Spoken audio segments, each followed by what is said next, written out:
Anak muda Jepang mengalami kesulitan finansial gara-gara gacha game. Banyak bacot.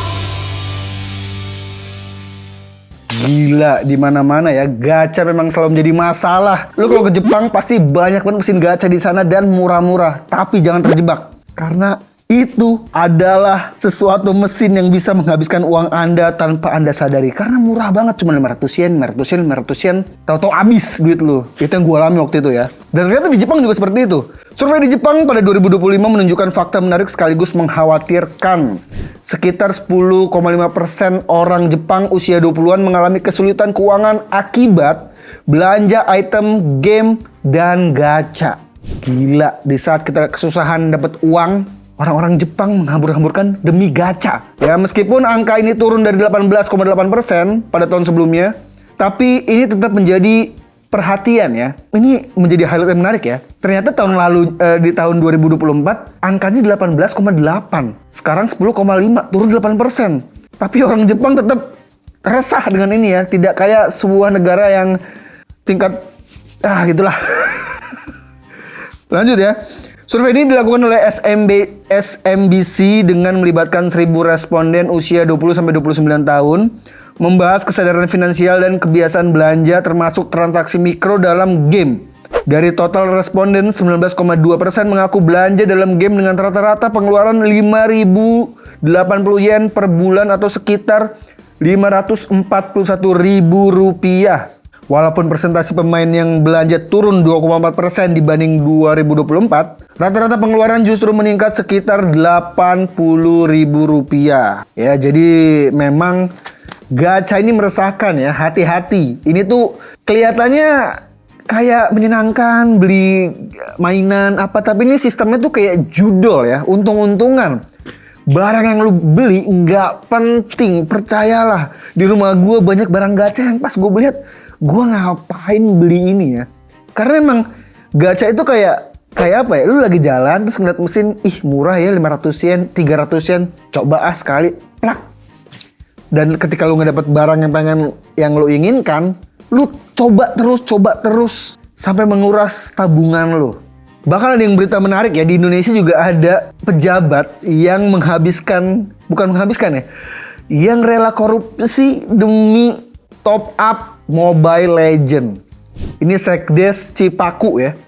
Korupsi dana desa sebesar 513 juta buat judol dan beli diamond di Mobile Legend. Tuh, judol tuh meresahkan ya. Kejaksaan Negeri Majalengka resmi tetapkan Muhammad Gian lagi. Gandana Sukma Sekdes Cipaku sebagai tersangka. Dana desa dialihkan ke rekening pribadi buat judi online, slot, togel, dan top up Mobile Legend. Parahnya dia anaknya Kades Cipaku. Oh, ini anaknya. Oh, jadi Sekdes ini anaknya kepala desa. Gila, dari total 513 juta baru dikembalikan sekitar 65 juta. Sisa 448 juta. Gian terancam hukuman 20 tahun penjara dan denda 1 miliar. Buat Mas Gian, kalau masih suka main Mobile Legends, please nggak usah jadi pejabat dulu. Fokus aja jadi content creator game atau jadi atlet e-sport. Karena kalau lu udah jadi pejabat, lu harus fokus untuk bekerja. Jangan alihkan fokus ya untuk main judol apalagi dan main Mobile Legends. Sampai korupsi kan, aduh, memalukan banget ya. Semoga kejadian ini tidak terulang lagi di negara tercinta kita. Ini berita yang meresahkan warga Jepang. Ada takbiran dari oknum WNI di Jepang. Sebuah akun dari Jepang mengunggah video di Twitter yang menunjukkan pemuda muslim dari Indonesia melakukan takbiran malam menjelang Idul Fitri di kawasan pemukiman Jepang. Pengguna akun tersebut mempertanyakan apakah praktis ini pantas dilakukan di Jepang yang memiliki aturan ketat soal ketenangan lingkungan. Ya, jadi di Jepang memang kalau malam tuh sepi banget dan untuk melakukan sesuatu harus ada izinnya. Kalaupun ada yang arak-arakan kayak gini, biasanya itu kayak memperingatkan hati-hati kebakaran. Jadi dia memakai kayu diketok-ketok itu. Hati-hati kebakaran. Karena memang di Jepang tingkat kebakarannya cukup tinggi. Nah, ini ada orang Indonesia yang melakukan takbiran. Takbiran nggak apa-apa, tapi maksud gue gini, lo harus tahu tempat. jangan di Jepang. Kalau di Indonesia, di Bekasi, di Depok gak masalah, orang juga merayakan itu. Tapi di Jepang mayoritasnya non muslim dan lu melakukan ini, menurut gua ini adalah kesalahan yang tidak etis ya dilakukan oleh oknum warga negara kita ya. Nih videonya kayak gini, lihat nih. Tuh. Gua nggak tahu kenapa mereka begini.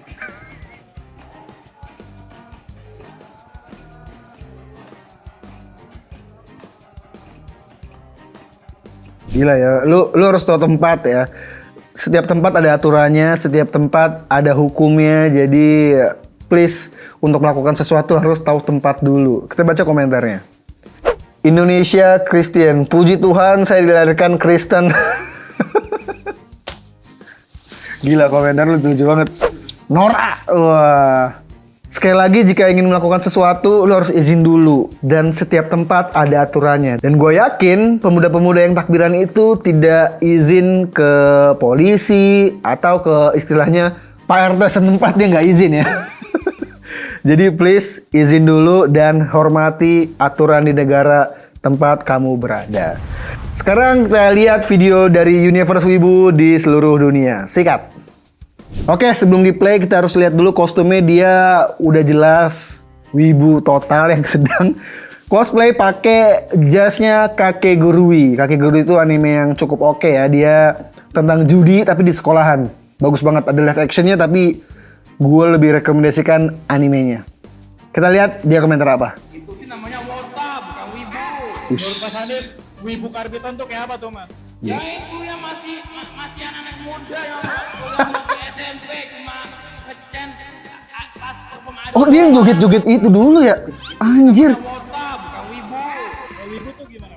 Itu pecinta pop culture Jepang. Jadi semuanya bukan animenya aja gitu. Ya bukan cuma animenya doang. Gila, itu udah ciri-ciri wibu mentok total ya. Pertama, dia ngomong gak bertatapan wajah. Ciri-ciri wibu adalah kalau ngomong, matanya gak berani ngeliat mata lawan bicaranya. Bahkan dia gak ngeliat kamera, dia ngeliat ke arah lain. Iya, itu mau wibu total, gini-gini. Tatapannya kosong. Gayanya kaku, gini. Wibu total, gitu. Itu udah menunjukkan dia wibu sejati. Aromanya tercium sampai sini bang. Maksud gue kaget ya. Dia adalah dia videonya cukup populer dulu waktu dia joget-joget lagu JKT48 dan ternyata sekarang dia udah tumbuh, dulu botak, sekarang ada rambutnya ya.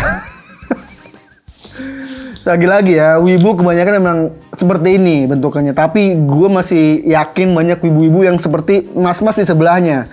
Dia juga wibu, tapi dandanannya tidak seperti wibu. Sekarang kita baca komentarnya. Anjir ini wibu sepuh, jir dia selalu ada di mana saran gue kalau ketemu dia sungkem. Gila, respect. Mas Hanif sudah ngocok. Anjir. Miris lah kalau ada orang yang kayak abang ini fasih banget budaya negeri penjajah tapi tanda tanya sama budaya negaranya sendiri. Wih. Cinta negara. Ya itu dia, kita berdoa semoga kita tidak menjadi wibu seperti Mas Hanif ya. Jadilah wibu yang normal-normal aja. Bisa bergaya, pakai baju yang tidak usah kelihatan lu wibu-wibu banget lah. Lu cukup suka animenya, tapi please gaya lu tuh jangan terlalu wibu gitu. Lu kalau nonton Conan, jangan pakai jas biru, tapi tirulah baju-baju Conan yang bebas. Itu lebih bagus ketimbang lu pakai jas biru, kacamata, dan sepatu yang lu model kayak sepatunya Conan. Sepatu lu nggak bisa nendang kayak Conan, percayalah. Itu aja berita banyak hari ini. Sampai ketemu minggu depan.